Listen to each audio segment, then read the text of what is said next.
നമസ്കാരം. വാർത്താമഴയിലേക്ക് സ്വാഗതം. യൂത്ത് കോൺഗ്രസ് സംസ്ഥാന അധ്യക്ഷൻ രാഹുൽ മാങ്കൂട്ടത്തിലിന്റെ അറസ്റ്റിൽ പ്രതിഷേധിച്ച് ക്ലിഫ് ഹൗസിലേക്ക് യൂത്ത് കോൺഗ്രസ് പ്രഖ്യാപിച്ച നൈറ്റ് മാർച്ചിന് തുടക്കമായിട്ടുണ്ട്. സമരജ്വാല എന്ന് പേരിട്ടിരിക്കുന്ന പരിപാടി രാജ്ഭവൻ പരിസരത്ത് നിന്നാണ് ആരംഭിച്ചത്. കോൺഗ്രസിന്റെയും യൂത്ത് കോൺഗ്രസിന്റെയും നേതാക്കൾ പ്രതിഷേധത്തിന്റെ ഭാഗമാകുന്നു. ദേവസ്വം ബോർഡ് ജംഗ്ഷനിൽ ബാരിക്കേഡ് ഉയർത്തി പോലീസ് ഈ മാർച്ച് തടയും. ക്ലിഫ് ഹൗസ് പരിസരത്ത് നിന്ന് ജയശങ്കർ വിവരങ്ങളുമായി ചേരുന്നുണ്ട്. ജയശങ്കർ, എന്താണ് അവിടുത്തെ സാഹചര്യം? മാർച്ച് പോലീസ് തടയും, അവിടെ വലിയ പോലീസ് ക്രമീകരണങ്ങളൊക്കെ ഏർപ്പെടുത്തിയിട്ടുണ്ടോ? വലിയ പങ്കാളിത്തമുണ്ടോ ഈ നൈറ്റ് മാർച്ചിൽ? ഇതൊരു എന്താണ്, പകലും രാത്രിയും പ്രതിഷേധം എന്നാണ് യൂത്ത് കോൺഗ്രസ് നേതാക്കൾ ഇപ്പോൾ അറിയിച്ചിരിക്കുന്നത്. അപ്പോൾ ഇത് അടുത്ത ഘട്ടം സമരത്തിന്റെ തുടക്കമാണെന്നൊക്കെ അവർ അവകാശപ്പെടുന്നുണ്ട്. എന്തൊക്കെയാണ് മറ്റു വിവരങ്ങൾ?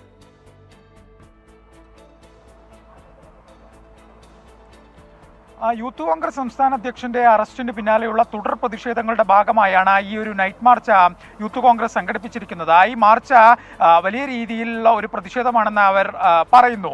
എന്തായാലും ക്ലിഫ് ഹൗസ് പരിസരത്തേക്ക് നമ്മൾ വന്നു കഴിഞ്ഞാൽ ഇവിടെ വലിയ തോതിലുള്ള ഒരു പോലീസ് സന്നാഹത്തെയാണ് ഒരുക്കിയിരിക്കുന്നത്. നൂറുകണക്കിന് പോലീസുകാരെയാണ് ഈ ദേവസ്വം ബോർഡ് ജംഗ്ഷനിൽ ബാരിക്കേഡ് സ്ഥാപിച്ചുകൊണ്ട് നിർത്തിയിരിക്കുന്നത്. ഇവിടെ ഒരു ബാരിക്കേഡ് നമുക്ക് ദൃശ്യങ്ങളിൽ കാണാൻ സാധിക്കും. ഈ ബാരിക്കേഡിന് അപ്പുറത്ത് നൂറുകണക്കിന് പോലീസുകാരെയാണ് വിന്യസിച്ചിരിക്കുന്നത്. സ്വതവേ ഇത്തരത്തിൽ ക്ലിഫ് ഹൗസിലേക്ക് ഒരു മാർച്ച് വരുമ്പോൾ ഇവിടെ ബാരിക്കേഡ് സ്ഥാപിച്ച പ്രവർത്തകരെ തടയാറുണ്ട്. പക്ഷേ ഇത്രയും പോലീസ് സന്നാഹം ഇവിടെ ഒരുക്കാറില്ല. പക്ഷേ ഇന്ന് യൂത്ത് കോൺഗ്രസ് മാർച്ചിൽ സംഘർഷം സാധ്യത ഉൾപ്പെടെ കണ്ടുകൊണ്ട് ഇന്റലിജൻസ് റിപ്പോർട്ടിന്റെ കൂടി അടിസ്ഥാനത്തിലാണ് ഇത്തരത്തിലൊരു വൻ പോലീസ് സന്നാഹത്തെ നിയോഗിച്ചത്. ഈ ഒരു പോലീസ് സന്നാഹം കൃത്യമായി എന്ത് പ്രശ്നം ഉണ്ടായാലും തടയുന്നതിന് വേണ്ടി പ്രത്യേക പരിശീലനം ലഭിച്ച പോലീസുകാർ ഉൾപ്പെടെ ഇവിടെയുണ്ട്. ഈ വരുൺ എന്ന് പറയുന്ന വാഹനം ഇവിടെ നിർത്തിയിട്ടുണ്ട്. ജലപീരങ്കി ഉൾപ്പെടെ പ്രയോഗിക്കുന്നതിന് വേണ്ടിയാണ് ഇത്. അപ്പോൾ ഏത് തരത്തിലുള്ള സംഘർഷങ്ങളും തടയുന്നതിന് വേണ്ടി പോലീസ് സജ്ജമാണ്. ഈ റാപ്പിഡ് റെസ്പോൺസ് ടീം ഉൾപ്പെടെ ഇവിടെ ഉണ്ട്. എന്തായാലും പോലീസ് ഏറെക്കുറെ സജ്ജമായി നിൽക്കുകയാണ്. ഏത് തരത്തിലുള്ള സംഘർഷം വന്നു കഴിഞ്ഞാലും നേരിടുക എന്ന ലക്ഷ്യത്തോടു കൂടി തന്നെയാണ് പോലീസിനെ, ഇത്രയും അധികം പോലീസിനെ ഇവിടെ നിയോഗിച്ചിരിക്കുന്നത്. വലിയ സുരക്ഷയാണ് പോലീസ് ഇക്കാര്യത്തിൽ ഏർപ്പെടുത്തിയിരിക്കുന്നത്. നഗരത്തിലെ വിവിധ പോലീസ് സ്റ്റേഷനുകളിൽ നിന്നുള്ള പോലീസുകാരെ ക്ലിഫ് ഹൗസിന്റെ ഈ മാർച്ച് നടക്കുന്നിടത്തേക്ക് മാറ്റിക്കൊണ്ടാണ് ഇത്രയും വലിയൊരു സുരക്ഷാ വിന്യാസം ഒരുക്കിയിരിക്കുന്നത്. നമുക്ക് ദൃശ്യങ്ങളിൽ കാണാം വലിയ തോതിൽ പോലീസുകാർ ഇവിടെ ഉണ്ട്. കാരണം പതിവ് മാർച്ചുകളിൽ ഇത്തരത്തിലുള്ള ഒരു കനത്ത പോലീസ് സുരക്ഷ ഇവിടെ ഉണ്ടാകാറില്ല. മിനിമം ക്രമീകരണം ഒരുക്കുമെങ്കിൽ ഇന്ന് അതിനപ്പുറത്തേക്ക് വലിയ സുരക്ഷ ഒരുക്കിക്കൊണ്ട് ഏതെങ്കിലും തരത്തിലുള്ള അക്രമം നടന്നാൽ അതിനെ പ്രതിരോധിക്കുക എന്ന ലക്ഷ്യത്തോടു കൂടിയാണ് ഇത്രയും പോലീസുകാരെ ഇവിടെ നിയോഗിച്ചിരിക്കുന്നത്. വരുൺ ഉൾപ്പെടെ തയ്യാറാണ്. ജലപീരങ്കി ഉൾപ്പെടെ പ്രയോഗിക്കാൻ പോലീസ് ഒരുങ്ങിക്കഴിഞ്ഞു. എന്തെങ്കിലും തരത്തിലുള്ള ആക്രമണം ഉണ്ടായിക്കഴിഞ്ഞാൽ പോലീസിന്റെ ഭാഗത്തു നിന്ന് കൃത്യമായ ഒരു ഇടപെടൽ ഉണ്ടാകുമെന്ന സൂചന തന്നെയാണ് ഈ ഒരു ഇത്രയും വലിയ ഒരു പോലീസ് സന്നാഹത്തെ ഒരുക്കിക്കൊണ്ട് സന്ദേശം നൽകുന്നു. എന്തായാലും അല്പസമയത്തിനുള്ളിൽ തന്നെ മാർച്ച് ഇവിടെ എത്തും.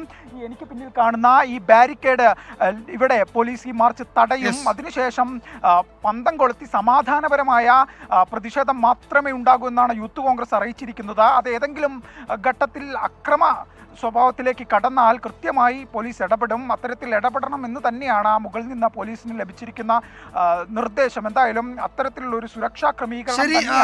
ഏതായാലും പ്രതിഷേധ മാർച്ച് അവിടേക്ക് എത്തുന്നതേ ഉള്ളൂ.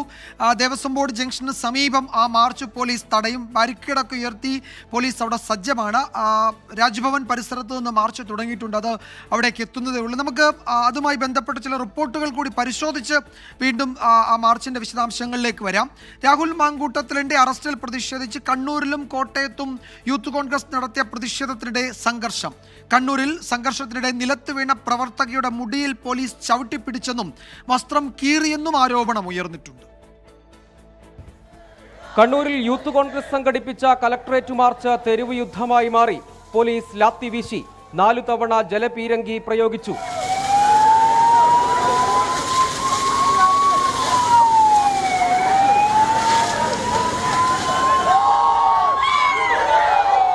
പ്രവർത്തകരെ ബലം പ്രയോഗിച്ചു നീക്കാനുള്ള പോലീസ് ശ്രമത്തിനിടെ കയ്യാങ്കളി.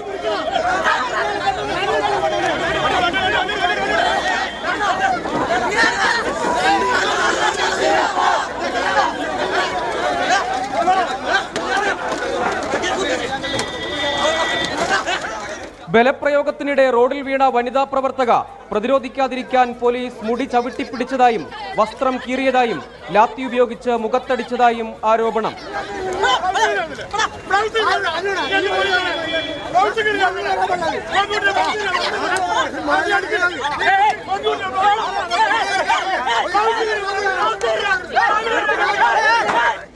കണ്ണിന് പരിക്കേറ്റ ഞങ്ങളുടെ സഹപ്രവർത്തകയെ രക്ഷിക്കുന്നതിന് വേണ്ടിയുള്ള ധീരമായ പ്രവർത്തനങ്ങൾക്കിടെയാണ് പോലീസ് ഈ നരാധമായ പ്രവർത്തനം ഞങ്ങളോട് കാണിച്ചത്. ഒരിക്കലും ഒരു പോലീസുകാർ ഇങ്ങനെ ചെയ്തത് ശരിക്കും പരമറിയ പിണറായിന്റെ പോലീസ് തന്നെയാണെന്ന് ഇവർ തെളിയിച്ചിരിക്കുകയാണ്. കോട്ടയത്തെ SP ഓഫീസ് മാർച്ചിനിടെയും സംഘർഷം. KK റോഡ് ഉപരോധിച്ച പ്രവർത്തകരെ പോലീസ് അറസ്റ്റ് ചെയ്തു നീക്കി.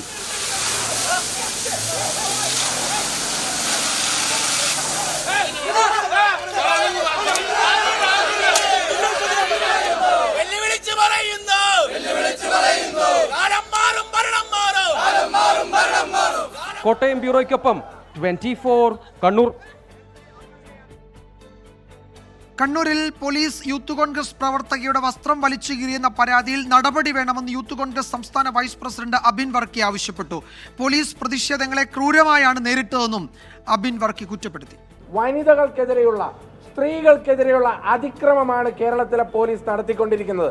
അതുകൊണ്ട് ശക്തമായ നിയമ നടപടി, മുടിക്കുത്തിന് ചവിട്ടിപ്പിടിച്ച് ബൂട്ടിട്ട് ചവിട്ടി വസ്ത്രങ്ങൾ വലിച്ചു കീറിയ പോലീസ് ഉദ്യോഗസ്ഥർക്കെതിരെ കൃത്യമായ നടപടി, നിയമ നടപടിയും ഉദ്യോഗസ്ഥതല നടപടിയും ഉണ്ടാകണമെന്ന് യൂത്ത് കോൺഗ്രസ് സംസ്ഥാന കമ്മിറ്റി ആവശ്യപ്പെടുകയാണ്.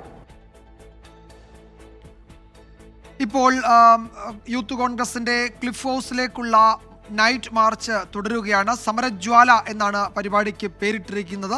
നേരത്തെ നമ്മൾ പറഞ്ഞതുപോലെ രാജ്ഭവൻ പരിസരത്ത് നിന്നാണ് ആ മാർച്ച് ആരംഭിച്ചത്. ദേവസ്വം ബോർഡ് ജംഗ്ഷനിൽ പോലീസ് അത് തടയും. അല്ലമീൻ കൂടുതൽ വിവരങ്ങൾ നൽകും. അമീൻ, ആ പ്രതിഷേധ മാർച്ച് എവിടെ എത്തിയിട്ടുണ്ട്? സമാധാനപരമായിരിക്കും മാർച്ച് എന്ന് യൂത്ത് കോൺഗ്രസ് നേതാക്കൾ അറിയിച്ചിട്ടുണ്ടെന്നാണ് നേരത്തെ ജയശങ്കർ റിപ്പോർട്ട് ചെയ്തത്. വലിയ പ്രവർത്തകരുടെ പങ്കാളിത്തമൊക്കെ ഉണ്ടോ മാർച്ചിൽ? വിജയകുമാർ, രാജ്ഭവൻ സമീപത്ത് നിന്ന് ആരംഭിച്ച മാർച്ച് ഇപ്പോൾ ക്ലിഫ് ഹൗസിന് മുന്നിലേക്ക് എത്തിക്കൊണ്ടിരിക്കുകയാണ്. ക്ലിഫ് ഹൗസിന്റെ അടുത്തേക്ക് എത്തിക്കില്ല. അതിനു മുമ്പ് തന്നെ ദേവസ്വം ബോർഡ് ജംഗ്ഷനിൽ പോലീസ് ബാരിക്കേഡ് തീർത്തിട്ടുണ്ട്. വലിയ പോലീസ് സുരക്ഷയും ഇവിടെ ഒരുക്കിയിട്ടുണ്ട്. സാധാരണ സമരങ്ങളെല്ലാം ഈ ദേവസ്വം ബോർഡ് ജംഗ്ഷനിൽ ബാരിക്കേഡ് തീർത്തുകൊണ്ട് തടയലാണ് പതിവ്. യൂത്ത് കോൺഗ്രസിന്റെ ഈ പ്രതിഷേധ മാർച്ചും ഈ നൈറ്റ് മാർച്ചും ആ രീതിയിൽ തന്നെയാണ് പോലീസ് നേരിടുന്നത്. വലിയ സുരക്ഷാ ക്രമീകരണങ്ങൾ ഓരോയിടത്തും പോലീസ് ഒരുക്കുകയും ചെയ്തിട്ടുണ്ട്. ഏതാണ്ട് 100 കണക്കിന് പ്രവർത്തകരാണ് പന്തം കൊളുത്തി മുഖ്യമന്ത്രിയുടെ ഔദ്യോഗിക വസതിയായ ക്ലിഫ് ഹൗസിലേക്ക് ഈ പ്രതിഷേധ മാർച്ചുമായും എത്തിയിരിക്കുന്നത്. മുഖ്യമന്ത്രിക്കെതിരെ, ആഭ്യന്തര വകുപ്പിനെതിരെ, കന്റോൺമെന്റ് പോലീസ് സ്റ്റേഷനിലെ CI-ക്കെതിരെ ഉൾപ്പെടെ പ്രകോപനപരമായ മുദ്രാവാക്യങ്ങൾ മുഴക്കി തന്നെയാണ് പ്രവർത്തകർ പറഞ്ഞത്. കാരണം തങ്ങളുടെ സംസ്ഥാന അധ്യക്ഷനെ അന്യായമായി പോലീസ് കസ്റ്റഡിയിലെടുത്തു എന്നുള്ളതാണ് പ്രവർത്തകർ ആരോപിക്കുന്നത്. അത് മുൻനിർത്തിയുള്ള പ്രതിഷേധങ്ങൾ പലയിടങ്ങളിലായി തുടരുന്നു. അതിന്റെ തുടർച്ചയായിട്ടാണ് തിരുവനന്തപുരത്ത് മുഖ്യമന്ത്രിയുടെ ഔദ്യോഗിക വസതിയിലേക്കും പ്രതിഷേധ മാർച്ച് നടക്കുന്നത്. ഈ പ്രതിഷേധം സമാധാനപരമായിരിക്കുമെന്ന് നേതാക്കൾ നേരത്തെ തന്നെ അറിയിച്ചിട്ടുണ്ട്. അതിനപ്പുറത്തേക്ക് ഏതെങ്കിലും തരത്തിലുള്ള പ്രകോപനപരമായ നടപടികളിലേക്ക് പോകുമോ എന്നുള്ളതും പോലീസ് സംശയിക്കുന്നുണ്ട്. അതുകൊണ്ട് തന്നെ വലിയ രീതിയിലുള്ള സുരക്ഷാ ക്രമീകരണങ്ങൾ ഇപ്പോൾ പ്രവർത്തകർ വന്ന ഉടനെ തന്നെ പോലീസിന് നേരെ കമ്പുകൾ വലിച്ചെറിയുന്ന ഒരു കാഴ്ച കൂടി കാണാം. പന്തം കത്തിച്ചു വന്ന കമ്പുകൾ, തടിക്കഷ്ണങ്ങൾ പോലീസിന് നേരെ ചില പ്രവർത്തകർ വലിച്ചെറിയുകയും ചെയ്യുന്നുണ്ട്. ഇപ്പോൾ സമാധാനപരമായി പ്രവർത്തകർ ഇവിടെ എത്തി നിലയുറപ്പിച്ചിരിക്കുകയാണ്. VT ബൽറാം MLA ആണ് ഈ പ്രതിഷേധ മാർച്ച് ഉദ്ഘാടനം ചെയ്യുന്നത്. പോലീസിന് നേരെ കല്ലുകൾ പാഞ്ഞു പോകുന്നത് നമുക്ക് കാണാനാകുന്നുണ്ട്. പോലീസ് ജലപീരങ്കി വാഹനമായ വരുണൊക്കെ സജ്ജീകരിച്ച് നിർത്തിയിട്ടുണ്ട്. എന്ന് മാത്രമല്ല, മുഖ്യമന്ത്രിയുടെ ഔദ്യോഗിക വസതി ഉൾപ്പെടെ മറ്റു പല മന്ത്രിമന്ദിരങ്ങളും ഈ ക്ലിഫ് ഹൗസ് കോമ്പൗണ്ടിലാണ്. അവിടേക്കൊക്കെ കയറുന്നതിനും പല ഇടപെടലുകളും ഒക്കെ ഈ പ്രദേശത്തുണ്ട്, ഈ സമീപത്തുണ്ട്. അവിടങ്ങളിലൊക്കെ വലിയ തരത്തിലുള്ള സുരക്ഷാ ക്രമീകരണമാണ് പോലീസ് ഒരുക്കിയിരിക്കുന്നത്. കാരണം മറ്റേതെങ്കിലും വഴികളിലൂടെ പ്രതിഷേധം ഉണ്ടാകുമോ, പ്രതിഷേധക്കാർ കടന്നു വരുമോ എന്നുള്ളത് പോലീസ് സംശയിക്കുകയും ചെയ്യുന്നുണ്ട്. പോലീസിന് നേരെ കല്ലേറ് നടക്കുന്ന ഒരു സാഹചര്യമുണ്ട്. ഫ്ലക്സ് ബോർഡ്, മുഖ്യമന്ത്രിയുടെ ഫ്ലക്സ് ബോർഡ് തച്ചു തകർക്കുന്ന ഒരു കാഴ്ച കൂടി കാണാം. ഈ പ്രതിഷേധം ഒരു പ്രകോപനപരമായ നിലയിലേക്ക് കാര്യങ്ങൾ മാറുന്നത് കൂടി നമുക്കിപ്പോൾ ചിലയിടങ്ങളിൽ കാണാനാകും. പോലീസ് ഒരു നടപടിയിലേക്ക് പോകുമോ എന്നുള്ളതും നോക്കേണ്ടതാണ്. ഈ രാജ്ഭവന് സമീപത്ത് നിന്ന് ആരംഭിച്ച പ്രതിഷേധ മാർച്ച് ക്ലിഫ് ഹൗസിന് സമീപത്തേക്ക് വരുമ്പോൾ സമാധാനപരമായിരുന്നു. പക്ഷേ ഇവിടെ എത്തിയതിനു ശേഷം ദേവസ്വം ബോർഡ് ജംഗ്ഷനിൽ സ്ഥാപിച്ചിരുന്ന മുഖ്യമന്ത്രിയുടെയും മന്ത്രിമാരുടെയും ഫ്ലക്സ് ബോർഡുകളൊക്കെ ഇപ്പോൾ തച്ചു തകർക്കുന്ന ഒരു കാഴ്ച. വന്നിറങ്ങിയ പ്രവർത്തകർ പോലീസിന് നേരെ വലിയ രീതിയിലല്ല, വ്യാപകമായിട്ടുള്ള എങ്കിൽ കൂടിയും കല്ലുകളും കമ്പുകളും വലിച്ചെറിയുന്ന ഒരു കാഴ്ച കൂടി നമുക്ക് കാണാനായി. അതിന് പോലീസ് ഇതുവരെയും ഒരു നടപടിയിലേക്ക് കടന്നിട്ടില്ല. ഇപ്പോൾ പ്രവർത്തകർ, പന്തം കൊളുത്തി വന്ന പ്രവർത്തകർ അവിടെ കൂടി നിന്ന് മുദ്രാവാക്യം വിളിക്കുകയാണ്. മുഖ്യമന്ത്രിയുടെ അവർ ഉയർത്തി വന്ന പന്തം അതെല്ലാം റോഡിൽ വെച്ചിട്ട് കൂട്ടിവെച്ച് പ്രതിഷേധിക്കുന്ന ഒരു കാഴ്ചയാണ് ഇപ്പോൾ കാണാനാകുന്നത്. VT ബൽറാം MLA ഒപ്പം യൂത്ത് കോൺഗ്രസിന്റെ സംസ്ഥാന ഉപാധ്യക്ഷൻ അബിൻ വർക്കി തുടങ്ങിയവരുടെ നേതൃത്വത്തിലാണ് ഈ പ്രതിഷേധം പുരോഗമിക്കുന്നത്. യൂത്ത് കോൺഗ്രസിന്റെ മറ്റ് സംസ്ഥാന നേതാക്കൾ ഉൾപ്പെടെയുള്ളവർ ഇവിടെ ഉണ്ട്. വലിയ പ്രവർത്തക പങ്കാളിത്തവും ഇവിടെയുണ്ട്. യൂത്ത് കോൺഗ്രസിനെ സംബന്ധിച്ചിടത്തോളം തിരുവനന്തപുരം ജില്ലയിൽ അവർക്കിടയിലുള്ള വിഭാഗീയത കാരണം A ഗ്രൂപ്പിലെ പ്രവർത്തകർ നേരത്തെ മാറി നിന്നിരുന്നു. പല പരിപാടികളിലും അവർ വിട്ടുനിന്നൊരു സാഹചര്യം ഉണ്ടായിരുന്നു. എന്നാൽ ഇന്ന് ഉമ്മൻചാണ്ടി ബ്രിഗേഡ് എന്ന പേരിൽ യൂത്ത് കോൺഗ്രസിന്റെ ആ ഫ്രാക്ഷനും രംഗത്തേക്ക് ഇറങ്ങിയിട്ടുണ്ട്. അങ്ങനെ ജില്ലയിലെ മുഴുവൻ പ്രവർത്തകരെയും ഏതാണ്ട് നല്ലൊരു പ്രവർത്തകരെ പങ്കാളിത്തം ഉറപ്പാക്കിക്കൊണ്ടൊരു പ്രതിഷേധം സംഘടിപ്പിക്കാൻ യൂത്ത് കോൺഗ്രസിനായിട്ടുണ്ട്. നിലവിൽ സമാധാനപരമായി മുന്നോട്ട് പോകുന്നു. വലിയ പോലീസ് വലയം ഈ ബാരിക്കേഡിനപ്പുറത്ത് നിലയുറപ്പിക്കുകയും ചെയ്തിട്ടുണ്ട്. ബാരിക്കേഡ് ഭേദിക്കാനോ ബാരിക്കേഡിന് മുകളിൽ കയറുന്നതിനോ ഒന്നും തന്നെ പ്രവർത്തകർ ഇതുവരെ ശ്രമിച്ചിട്ടില്ല. ഇപ്പോഴും ഒരു തീപ്പന്തം കൊണ്ട് ബാരിക്കേഡിന് മുകളിൽ വെക്കുന്ന ഒരു കാഴ്ച നമുക്ക് കാണാം. സാധാരണ സമര പരിപാടികളൊക്കെ വരുമ്പോൾ ബാരിക്കേഡിന് മുകളിൽ ഫ്ലക്സ് ബോർഡുകൾ സ്ഥാപിക്കുന്നത് നമ്മൾ കണ്ടിട്ടുണ്ട്. പക്ഷേ ഇപ്പോൾ അതിനപ്പുറം ഒരു തീ കത്തിച്ച് ബാരിക്കേഡിന് മുകളിൽ വെച്ചിരിക്കുന്ന ഒരു കാഴ്ച കൂടി നമുക്ക് കാണാനാകും. നിലവിൽ സമാധാനപരമായി തന്നെ പോകുന്നു. പക്ഷേ പ്രവർത്തകരെ നേതാക്കൾ അഭിസംബോധന ചെയ്ത് സംസാരിക്കുകയും ചെയ്യും. സംസ്ഥാന അധ്യക്ഷനെ അറസ്റ്റ് ചെയ്തതിൽ പ്രതിഷേധിച്ച് സംസ്ഥാന വ്യാപക പ്രതിഷേധമാണ് യൂത്ത് കോൺഗ്രസ് ആഹ്വാനം ചെയ്തിട്ടുള്ളത്. വരും ദിവസങ്ങളിലും അതുണ്ടാകുമെന്ന് പറയുന്നുണ്ട്. ഇന്ന് പല ജില്ലകളിലും നടന്ന പ്രതിഷേധ പരിപാടികൾ സംഘർഷത്തിലേക്ക് വഴിമാറുന്നത് നമ്മൾ കാണുകയും ചെയ്തിരുന്നു. ഇന്നിപ്പോൾ നൈറ്റ് മാർച്ച് മുഖ്യമന്ത്രിയുടെ ഔദ്യോഗിക വസതിയിലേക്ക് ആഭ്യന്തര വകുപ്പിന് നേതൃത്വം കൊടുക്കുന്ന മുഖ്യമന്ത്രിയാണ് രാഹുൽ മാങ്കൂട്ടത്തിലിന്റെ അറസ്റ്റിനെ ചുക്കാൻ പിടിച്ചതെന്ന് ഇന്നലെ ഷാഫി പറമ്പിൽ ഉൾപ്പെടെയുള്ള നേതാക്കൾ ആരോപിച്ചിരുന്നു. എന്ന് മാത്രമല്ല പോലീസും ആഭ്യന്തര വകുപ്പും ചേർന്ന് യൂത്ത് കോൺഗ്രസ് അധ്യക്ഷനെ ജയിലിലാക്കുന്നതിനും ജാമ്യം നിഷേധിക്കുന്നതിനും പലതരത്തിലുള്ള അട്ടിമറി നീക്കങ്ങൾ നടത്തി എന്നതടക്കമുള്ള ഗുരുതര ആരോപണങ്ങൾ പ്രതിപക്ഷ നേതാവ് തന്നെ ഉന്നയിക്കുന്ന ഒരു സാഹചര്യവും ഉണ്ടായിരുന്നു. ഏതായാലും ഈ വിഷയം സർക്കാരിനെതിരെ ആഭ്യന്തര വകുപ്പിനെതിരെ പ്രത്യേകിച്ച് മുഖ്യമന്ത്രിക്കെതിരെ ആയുധമാക്കിക്കൊണ്ട് തന്നെയാണ് ഈ വിഷയത്തെ പ്രതിപക്ഷം കൈകാര്യം ചെയ്യുന്നത്. അതിനിടെയാണ് സംസ്ഥാന വ്യാപക പ്രതിഷേധത്തിന് ആഹ്വാനം ചെയ്തത്. അതിനിടെ ഇന്ന് തിരുവനന്തപുരം ജില്ലാ കമ്മിറ്റിയുടെ നേതൃത്വത്തിൽ സംസ്ഥാന നേതാക്കളുടെ ഉൾപ്പെടെ സാന്നിധ്യത്തിൽ മുഖ്യമന്ത്രിയുടെ ഔദ്യോഗിക വസതിയായി ക്ലിഫ് ഹൗസിലേക്ക് പ്രതിഷേധ മാർച്ച് സംഘടിപ്പിച്ചിരിക്കുന്നു. പന്തം കൊളുത്തി ഉള്ള പ്രകടനം ഇപ്പോൾ ഇവിടെ എത്തിയിരിക്കുകയാണ്. ക്ലിഫ് ഹൗസിന് മുന്നിൽ എത്തുന്നതിന് മുമ്പ് അല്ലെങ്കിൽ ദേവസ്വം ബോർഡ് ജംഗ്ഷനിൽ ബാരിക്കേഡ് തീർത്ത് പോലീസ് പ്രതിഷേധ മാർച്ച് തടഞ്ഞിരിക്കുകയാണ്. വലിയ പ്രവർത്തക പങ്കാളിത്തമുണ്ട്. ഏതെങ്കിലുമൊക്കെ നേതാക്കൾ ഈ മാർച്ചിനെ അഭിസംബോധന ചെയ്യുമോ? ഇപ്പോൾ VT ബൽറാമിനെ ദൃശ്യങ്ങളിൽ കാണുന്നുണ്ട്, അബിൻ വർക്കി ഉണ്ട്. അപ്പോൾ മറ്റേതെങ്കിലും പ്രധാനപ്പെട്ട നേതാക്കൾ പ്രതിപക്ഷ നേതാവോ മറ്റോ അവിടേക്ക് എത്താനുണ്ടോ? ഒരു പ്രതിഷേധ സമ്മേളനം എന്ന മട്ടിൽ ഈ പന്തം കൊളുത്തി പ്രകടനം അങ്ങനെ അവസാനിപ്പിക്കാനാണോ നീക്കം? ഈ പ്രതിഷേധ മാർച്ച് VT ബൽറാം ഉദ്ഘാടനം ചെയ്യുമെന്നുള്ളതാണ് നേതാക്കൾ അറിയിച്ചിട്ടുള്ളത്. മറ്റു മുതിർന്ന നേതാക്കൾ പ്രതിപക്ഷ നേതാവ് പോലെ വലിയ നേതാക്കളൊന്നും ഇങ്ങോട്ട് വരുന്നതായി ഇതുവരെയും അറിയിപ്പ് ലഭിച്ചിട്ടില്ല. VT ബൽറാം MLA ഉദ്ഘാടനം ചെയ്യുമെന്നുള്ളതാണ് അറിയിച്ചത്. അദ്ദേഹം തന്നെയാണ് രാജ്ഭവന് മുന്നിൽ നിന്ന് ആരംഭിച്ച ഈ പ്രതിഷേധ മാർച്ചിനെ VT ബൽറാം അവിടെ നിന്ന് തന്നെ അനുഗമിച്ച് വരികയും ചെയ്തിരുന്നു. ഇപ്പോൾ പ്രവർത്തകർ മുദ്രാവാക്യം വിളിയൊക്കെ അവസാനിപ്പിച്ച് കൊണ്ടുവന്ന പന്തം ഈ പന്തം അതെല്ലാം കൂടി റോഡിൽ കൂട്ടിയിട്ട് അതിനു മുന്നിൽ നിലയുറപ്പിച്ചിരിക്കുകയാണ്. ഒരുപക്ഷെ വൈകാതെ VT ബൽറാം പ്രവർത്തകർ അഭിസംബോധന ചെയ്തേക്കാം. അതിനുശേഷം ഏതെങ്കിലും തരത്തിൽ ഒരു വൈകാരിക പ്രതികരണങ്ങളിലേക്ക് പ്രവർത്തകർ നീങ്ങുമോ, ഇനി അതല്ല സമാധാനപരമായി പിരിഞ്ഞു പോകുമോ എന്നുള്ളതൊക്കെ കണ്ടറിയേണ്ട കാര്യമാണ്. സാധാരണ ഇത്തരം പ്രതിഷേധങ്ങളൊക്കെ നടക്കുമ്പോൾ ഒന്നുകിൽ ആദ്യഘട്ടത്തിൽ തന്നെ പ്രകോപനപരമായ രീതിയിലേക്ക് മാറും, അതല്ലെങ്കിൽ നേതാക്കൾ അഭിസംബോധന ചെയ്ത് പിരിഞ്ഞതിനു ശേഷം പ്രവർത്തകർ വൈകാരികമായി പ്രതികരിക്കുന്ന ഒരു കാഴ്ച സാധാരണ അതാണ് കാണാറ്. പക്ഷേ ഇവിടെ ഈ നിമിഷം വരെയും ഈ പ്രതിഷേധ മാർച്ച് ഇവിടേക്ക് വന്നപ്പോൾ നമ്മൾ നേരത്തെ സൂചിപ്പിച്ചതുപോലെ ഈ പന്തം കൊളുത്തി വന്ന ചില തടിക്കഷണങ്ങളും കല്ലുകളും ഒക്കെ നേരിയ തോതിൽ പോലീസിനെതിരെ ഉയർത്തിവിടുന്ന വലിച്ചെറിയുന്ന ഒരു കാഴ്ച നമ്മൾ കണ്ടിരുന്നു. ഇപ്പോൾ അത്തരത്തിൽ പ്രകോപനപരമായ മുദ്രാവാക്യങ്ങൾ ഒഴിച്ചു നിർത്തി കഴിഞ്ഞാൽ മറ്റ് പ്രകോപനമൊന്നും പ്രവർത്തകരുടെ ഭാഗത്ത് നിന്ന് ഉണ്ടായിട്ടില്ല. പോലീസും കാര്യമായ ഒരു നടപടിയിലേക്കോ അല്ലെങ്കിൽ ഒരു പ്രകോപനം സൃഷ്ടിക്കുന്ന സമീപനത്തിലേക്ക് പോലീസും പോയിട്ടില്ല. പക്ഷേ വേണ്ടി വന്നാൽ എന്ത് നടപടിക്കും തയ്യാറായി തന്നെയാണ് പോലീസ് നിലയുറപ്പിച്ചിട്ടുള്ളത്. കാരണം മുഖ്യമന്ത്രിയുടെ ഔദ്യോഗിക വസതിയാണ്, ക്ലിഫ് ഹൗസാണ്, മറ്റു മന്ദിരങ്ങളും ഈ പരിസരത്ത് ഉണ്ട്. അതുകൊണ്ട് വലിയ സുരക്ഷാ ക്രമീകരണങ്ങൾ ഈ ഭാഗത്തൊക്കെ പോലീസ് ഒരുക്കിയിട്ടുണ്ട്. ഇവിടെയും ജലപീരങ്കി വാഹനമായ വരുൺ ഉൾപ്പെടെ സജ്ജീകരിച്ചിട്ടുണ്ട്. ആ ബാരിക്കേഡിന് അപ്പുറത്ത് വലിയ തരത്തിൽ പോലീസിന്റെ വിന്യാസമുണ്ട്. എന്ന് മാത്രമല്ല ക്ലിഫ് ഹൗസ് കോമ്പൗണ്ടിലേക്ക് പ്രവേശിക്കാനാകുന്ന ഈ പരിസരത്തെ മറ്റു പല ഇടറോഡുകൾ കേന്ദ്രീകരിച്ചും വലിയ തരത്തിൽ പോലീസിനെ വിന്യസിക്കുകയും ചെയ്തു. അങ്ങനെ ഒരു വലിയ തരത്തിലുള്ള സുരക്ഷാ ക്രമീകരണങ്ങൾ ഈ ഭാഗത്ത് ഒരുക്കിയിട്ടുണ്ട്. ഏതായാലും യൂത്ത് കോൺഗ്രസ് സംസ്ഥാന നേതൃത്വം അറിയിച്ചിട്ടുള്ളത് ഏതെങ്കിലും തരത്തിൽ പ്രകോപനപരമായ സംഘർഷ അന്തരീക്ഷത്തിലേക്ക് പോകില്ല, സമാധാനപരമായി തന്നെ ഈ സമരം മുന്നോട്ട് പോകുമെന്നുള്ളതാണ് പ്രവർത്തകർ അറിയിച്ചിട്ടുള്ളത്. ഈ മണിക്കൂർ വരെയും അല്ലെങ്കിൽ സമരത്തിന്റെ ഈ ഘട്ടത്തിലും സമാധാനപരമായി തന്നെ കാര്യങ്ങൾ മുന്നോട്ട് പോകുന്ന ഒരു കാഴ്ചയാണ് ഇപ്പോൾ കാണാനാകുന്നത്. ഇപ്പോൾ നേതാക്കൾ പ്രവർത്തകരെ അഭിസംബോധന ചെയ്യുകയാണ്. യൂത്ത് കോൺഗ്രസിന്റെ തിരുവനന്തപുരം ജില്ലാ അധ്യക്ഷൻ നേമം ഷജീറാണ് സംസാരിക്കുന്നത്. അല്പസമയത്തിനകം VT ബൽറാം ഉദ്ഘാടനം ചെയ്ത് സംസാരിക്കുകയും ചെയ്യും. അതിനുശേഷമുള്ള പ്രവർത്തകരുടെ ഒരു പ്രതികരണവും നീക്കവും ഈ സമരത്തിന്റെ തുടർ രീതിയും എങ്ങനെയായിരിക്കും എന്നുള്ളതാണ് ഉറ്റുനോക്കപ്പെടുന്നത്. പോലീസും വലിയ കരുതലോട് തുടരുക. ഏതായാലും ഇതുവരെ പ്രവർത്തകർ സമാധാനപരമായാണ് അവിടെ പ്രതിഷേധിക്കുന്നത്. അവർ കൊണ്ടുവന്ന ആ പന്തം അതൊക്കെ ആ റോഡിൽ കൂട്ടിയിട്ട് ഒരു വലിയ തീക്കുണ്ടമാക്കിയിട്ടുണ്ട്. ഇപ്പോൾ അതിന് ചുറ്റും പ്രവർത്തകർ ഇപ്പോൾ നിൽക്കുകയാണ്. സംസ്ഥാന ജില്ലാ നേതാക്കൾ ആ പ്രവർത്തകരെ അഭിസംബോധന ചെയ്യും. മുഖ്യമന്ത്രിയുടെ ക്ലിഫ് ഹൗസിന് ഒക്കെ വളരെ ദൂരെ ഏതാണ്ട് ദേവസ്വം ബോർഡ് ജംഗ്ഷന് സമീപം ആ പ്രതിഷേധ പ്രകടനം ഇപ്പോൾ പോലീസ് തടഞ്ഞിട്ടുണ്ട്. പ്രവർത്തകരുടെ വലിയ പങ്കാളിത്തമുണ്ട്. നേതാക്കൾ സംസാരിക്കുകയാണ്. ജയശങ്കർ കൂടി ചേരുന്നുണ്ട്. ജയശങ്കർ, ബാരിക്കേഡിന് അപ്പുറത്ത് പോലീസിന്റെ വലിയ സന്നാഹമുണ്ട്. വരുൺ അവിടെ ഏതെങ്കിലും ഒരു സാഹചര്യത്തിൽ ഉപയോഗിക്കേണ്ടി വന്നാൽ അത് തയ്യാറാക്കിയിട്ടുണ്ട്. അതിന് സമീപത്തെ ഇടവഴികളൊക്കെ പോലീസിന്റെ പൂർണ്ണമായും നിയന്ത്രണത്തിൽ തന്നെയാണ്. സമാധാനപരമായിരിക്കും സമരമെന്ന് ഇതിനോടകം നേതൃത്വം വ്യക്തമാക്കുകയും ചെയ്തിട്ടുണ്ട്. ഇതുവരെ പ്രകോപനമൊന്നുമില്ലല്ലോ അല്ലേ? സ്ഥാപനങ്ങളിൽ നിന്ന് പണം വാങ്ങിച്ചപ്പോൾ അതിനെതിരെ ശബ്ദിച്ച് സമരം ചെയ്തു. ആ സമരത്തിന്റെ പേരിലാണ് നിങ്ങൾ രാഹുൽ മാങ്കൂട്ടത്തെ അറസ്റ്റ് ചെയ്യാൻ തയ്യാറായതെങ്കിൽ പ്രിയപ്പെട്ടവരെ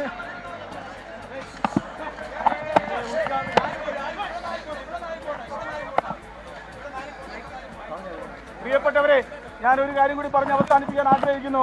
ഇവിടെ രാഹുൽ മാങ്കൂട്ടത്തിനെ അറസ്റ്റ് ചെയ്ത പോലീസുകാരനോടാണ് പറയുന്നത്. രാഹുൽ എന്ന് പറയുന്ന വ്യക്തിത്വം നമ്മളറിയാം. കേരളത്തിലെ മുഴുവൻ ആളുകൾക്കും അറിയാവുന്ന വ്യക്തിത്വമാണ്. ഏതെങ്കിലും മോഷണ കേസിലെ പ്രതിയല്ല, ഏതെങ്കിലും കൊലക്കേസിലെ പ്രതിയല്ല, ഏതെങ്കിലും പെൺവാണിപ്പ കേസിലെ പ്രതിയല്ല. ഇവിടത്തെ രാഹുലിനെ അറസ്റ്റ് ചെയ്ത പോലീസ് ഉണ്ടല്ലോ, മാങ്ങ മോഷ്ടിച്ച പോലീസ് ഉണ്ടല്ലോ, നമുക്കെല്ലാം അറിയാം. ഇവിടെ പ്രതികളുടെ ഭാര്യയുമായി ചുറ്റിക്കളിച്ച കേരളത്തിലെ പോലീസിനെ നമുക്കറിയാം.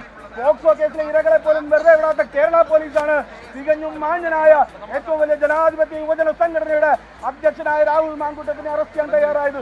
ഇതൊരു താക്കീതാണ്.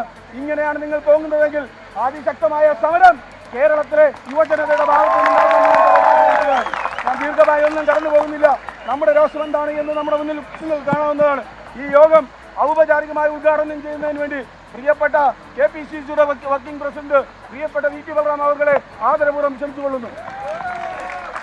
പ്രിയപ്പെട്ട ഈ സമരത്തിന്റെ നായകൻ ജില്ലാ യൂത്ത് കോൺഗ്രസ് കമ്മിറ്റിയുടെ പ്രസിഡന്റ് ശ്രീ ഷജീർ, യൂത്ത് കോൺഗ്രസിന്റെ സംസ്ഥാന വൈസ് പ്രസിഡന്റ് ശ്രീ അബിൻ വർക്കി, സംസ്ഥാന വൈസ് പ്രസിഡന്റ് അനുതാജ് അടക്കമുള്ള യൂത്ത് കോൺഗ്രസിന്റെ മുഴുവൻ സഹപ്രവർത്തകരെയും ഈ സമര സായാഹ്നത്തിൽ ഞാൻ അഭിവാദ്യം ചെയ്യുകയാണ്. ഇവിടെ അധ്യക്ഷൻ സൂചിപ്പിച്ചതുപോലെ ജനാധിപത്യ കേരളത്തിലെ ഏറ്റവും പ്രധാനപ്പെട്ട ഒരു യുവജന സംഘടനയുടെ സംസ്ഥാന അധ്യക്ഷനെ ഇരുട്ടിന്റെ മറവിൽ ഒരു തീവ്രവാദിയെ അറസ്റ്റ് ചെയ്യുന്ന രീതിയിൽ വീട്ടിൽ കയറി, അതിക്രമിച്ചു കയറി, വാതിൽ മുട്ടി, വാതിൽ പൊളിച്ചകത്ത് കയറി ഈ നിലയിൽ അറസ്റ്റ് ചെയ്യാൻ മാത്രമുള്ള ക്ലിഫ് ഹൗസിലേക്കുള്ള ഈ മാർച്ച് ഇപ്പോൾ പോലീസ് തടഞ്ഞു. പ്രവർത്തകരുടെ പ്രതിഷേധ ധർണ ഇപ്പോൾ അവിടെ നടക്കുകയാണ്. VT ബൽറാം പ്രവർത്തകരെ അഭിവാദ്യം ചെയ്യുകയാണ്. ഇപ്പോൾ വലിയ സുരക്ഷ പോലീസ് അവിടെ ഒരുക്കിയിട്ടുണ്ട്. ഈ വാർത്തയുടെ മറ്റു വിശദാംശങ്ങളിലേക്ക് നമ്മൾ വരും. വാർത്താമഴയിലേക്ക് വീണ്ടും സ്വാഗതം. ഇപ്പോൾ വരുന്ന മറ്റൊരു റിപ്പോർട്ടിലേക്ക്. Kozhikode DCRB assistant commissioner Sreejith TPയെ സസ്പെൻഡ് ചെയ്തു. ബാങ്ക് കറൻസി നീക്കത്തിന് സുരക്ഷ ഒരുക്കിയതിൽ വീഴ്ച വരുത്തിയതിനാണ് നടപടി. 750 കോടി രൂപയാണ് ചട്ടങ്ങൾ പാലിക്കാതെ കൊണ്ടുപോയത്. ഷഹദ് റഹ്മാൻ വിവരങ്ങൾ നൽകും കോഴിക്കോട്ട് നിന്ന്. ഷഹദ്, 750 കോടി രൂപ ചട്ടങ്ങൾ പാലിക്കാതെ കൊണ്ടുപോയി എന്നാണ് ഈ ഉത്തരവിൽ നിന്ന് നമ്മൾ മനസ്സിലാക്കുന്നത്. എന്ത് വീഴ്ചയാണ് ഈ ഉദ്യോഗസ്ഥൻ വരുത്തിയത്? എന്തൊക്കെയാണ് വിവരങ്ങൾ? വിജയകുമാർ, ഗുരുതരമായിട്ടുള്ള ചട്ടലംഘനമാണ് ഉദ്യോഗസ്ഥന്റെ ഭാഗത്തു നിന്നും ഉണ്ടായിട്ടുള്ളത് എന്നുള്ളതാണ് അന്വേഷണ റിപ്പോർട്ട് നമുക്ക് മനസ്സിലാകുന്നത്. സുരക്ഷാ വീഴ്ച, അതുപോലെ തന്നെ കടുത്ത കൃത്യവിലോപം, അച്ചടക്ക ലംഘനം, ഉത്തരവാദിത്തമില്ലായ്മ, പോലീസിന്റെ മനോവീര്യം തകർക്കൽ എന്നീ കാര്യങ്ങളാണ് പ്രധാനമായിട്ടും ഈ പ്രാഥമികമായിട്ടുള്ള അന്വേഷണ റിപ്പോർട്ടിൽ ചൂണ്ടിക്കാണിച്ചിട്ടുള്ളത്. ഇതിന്റെ അടിസ്ഥാനത്തിലാണ് താൽക്കാലികമായി സർവീസിൽ നിന്ന് മാറ്റി നിർത്താൻ അല്ലെങ്കിൽ സസ്പെൻഷനിലേക്ക് കാര്യങ്ങൾ പോയിട്ടുള്ളത് എന്നുള്ളതാണ് നമുക്ക് ലഭ്യമാകുന്ന വിവരം. കോഴിക്കോട് നിന്നുമാണ് ഇത്തരത്തിൽ 750 കോടി രൂപ കൊണ്ടുപോകാൻ തീരുമാനിച്ചിട്ടുണ്ടായിരുന്നത്. മൈസൂർ ടു തെലങ്കാന വരെയാണ് ഈ പണം കൊണ്ടുപോകുന്നത്. പ്രത്യേകിച്ച് ഈ പണം കൊണ്ടുപോകുന്ന മേഖല എന്ന് പറയുന്നത് അതീവ സുരക്ഷാ മേഖലയാണ്. പ്രത്യേകിച്ച് മാവോയിസ്റ്റ് സാന്നിധ്യമൊക്കെ ഉള്ള ഇടമാണ്. അതുകൊണ്ട് തന്നെ RBIയുടെ നിർദ്ദേശം പ്രകാരം ഇത്തരം മേഖലകളിലൂടെ പോകുമ്പോൾ യൂണിഫോം ധരിക്കണം. അതുപോലെ തന്നെ RBIയുടെ അല്ലെങ്കിൽ സർക്കാർ നിർദ്ദേശിക്കുന്ന വാഹനത്തിൽ പോകണം. അതോടൊപ്പം തന്നെ ഈ റിവോൾവർ കയ്യിൽ കരുതണം എന്നതടക്കമുള്ള കാര്യങ്ങൾ പ്രധാനമായിട്ടും എടുത്തു പറയുന്നുണ്ട്. എന്നാൽ ഇത്തരം കാര്യങ്ങളൊന്നും തന്നെ പാലിച്ചിട്ടില്ല എന്നതാണ് കണ്ടെത്തൽ. ഇതിന്റെ അടിസ്ഥാനത്തിലാണ് ഇത്തരത്തിൽ ഒരു നടപടിയിലേക്ക് ഇപ്പോൾ കടന്നിട്ടുള്ളത് എന്നുള്ളൊരു കാര്യമാണ് പ്രധാനമായിട്ടും നമുക്ക് മനസ്സിലാക്കാൻ സാധിക്കുന്നത്. ഈ ഉദ്യോഗസ്ഥൻ യൂണിഫോം ധരിച്ചിട്ടുണ്ടായിരുന്നില്ല എന്ന കാര്യം എടുത്തു പറയുന്നുണ്ട്. അതോടൊപ്പം തന്നെ സർവീസ് റിവോൾവർ അത് കൈവശം വെക്കണമെന്നും എടുത്തു പറയുന്നുണ്ട്. അപ്പം ഇത്തരം കാര്യങ്ങളിലൊക്കെ തന്നെ കൃത്യവിലോപം നടന്നു എന്നൊരു കാര്യമാണ് പ്രധാനമായിട്ടും പ്രാഥമികമായി നടത്തിയ അന്വേഷണത്തിൽ ചൂണ്ടിക്കാണിക്കുന്നത്. ഇതിന്റെ എല്ലാം അടിസ്ഥാനത്തിലാണ് ഇപ്പോൾ ഒരു നടപടിയിലേക്ക് അന്വേഷണ ഉദ്യോഗസ്ഥർ കടന്നിട്ടുള്ളത്. വിജയകുമാർ. യെസ്, 750 കോടി രൂപ ചട്ടങ്ങൾ പാലിക്കാതെ കൊണ്ടുപോയി എന്നാണ് അന്വേഷണത്തിൽ കണ്ടെത്തിയത്. ബാങ്ക് കറൻസി നീക്കത്തിന് സുരക്ഷ ഒരുക്കിയതിൽ വീഴ്ച വന്നിട്ടുണ്ട്. ഇക്കാര്യത്തിൽ മാനദണ്ഡങ്ങൾ പൂർണ്ണമായും ലംഘിക്കപ്പെട്ടു എന്ന് അന്വേഷണത്തിൽ കണ്ടെത്തുകയും ചെയ്തു. തുടർന്നാണ് നടപടിയുണ്ടായത്. ഷഹദ് റഹ്മാനാണ് വിവരങ്ങൾ നൽകിയത്. മറ്റു റിപ്പോർട്ടുകളിലേക്ക്. MTയുടെ വാക്കിൽ പൊള്ളിയ താർക്ക്.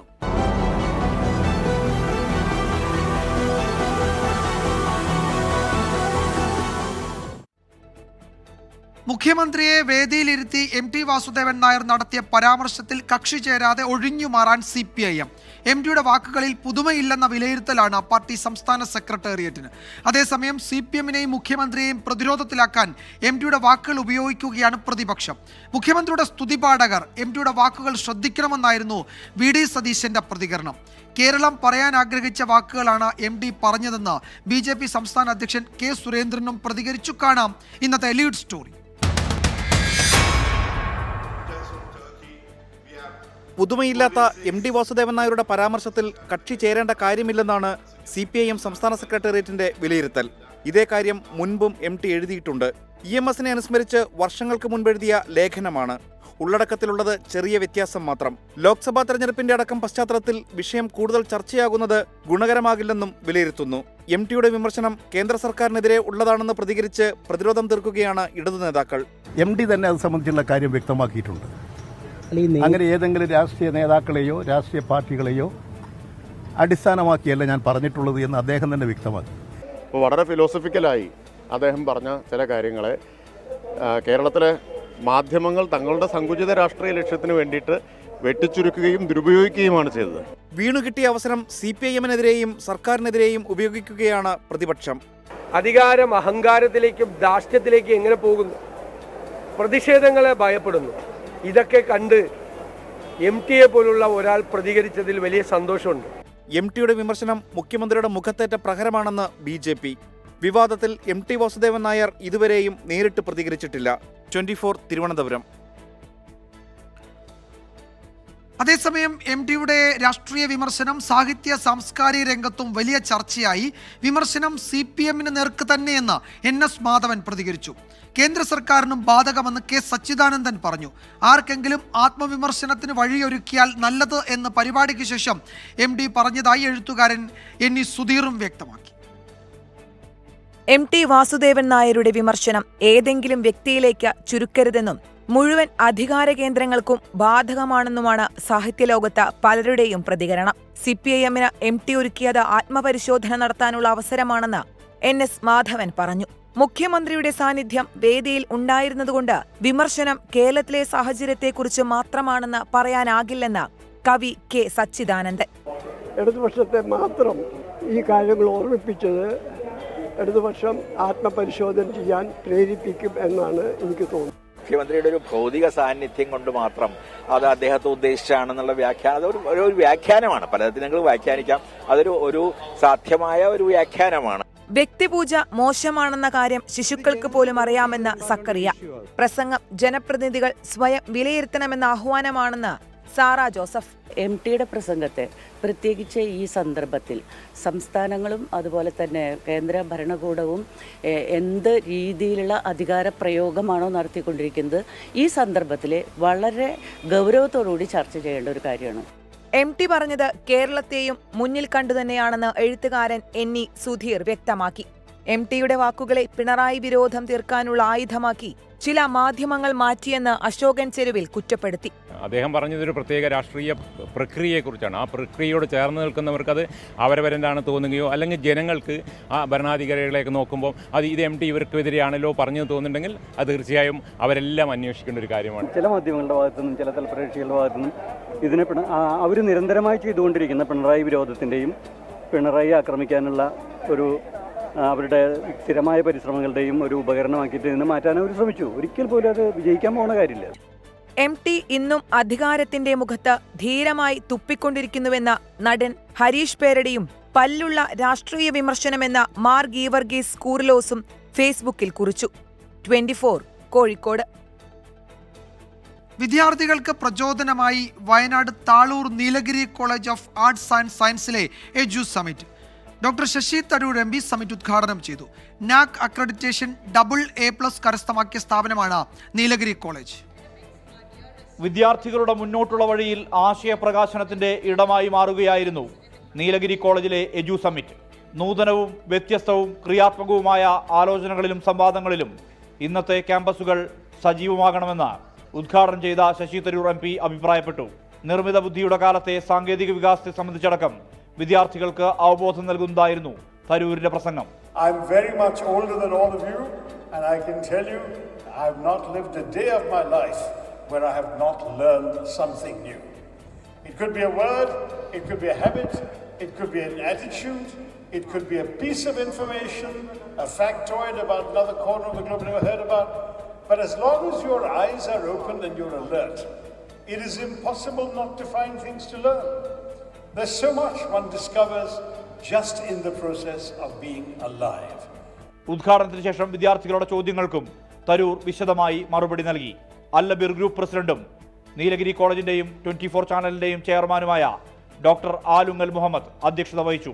കോളേജിന് A++ നേട്ടം നൽകിയ വിദ്യാർത്ഥികളെയും അധ്യാപകരെയും അദ്ദേഹം അഭിനന്ദിച്ചു. നമ്മൾ നേടിയ നാക് A++ 4ൽ 3.59 സ്കോറോട് കൂടിയിട്ട് ഇന്ത്യയിൽ തന്നെ ആദ്യമാണ് ഇതെന്ന്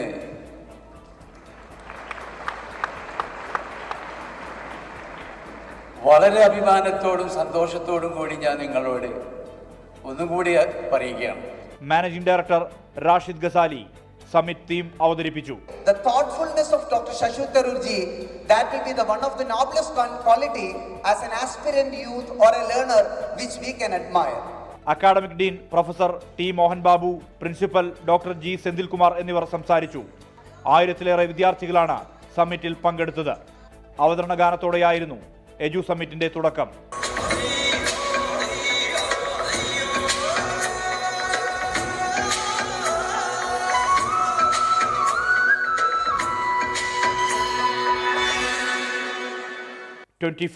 വയനാട്.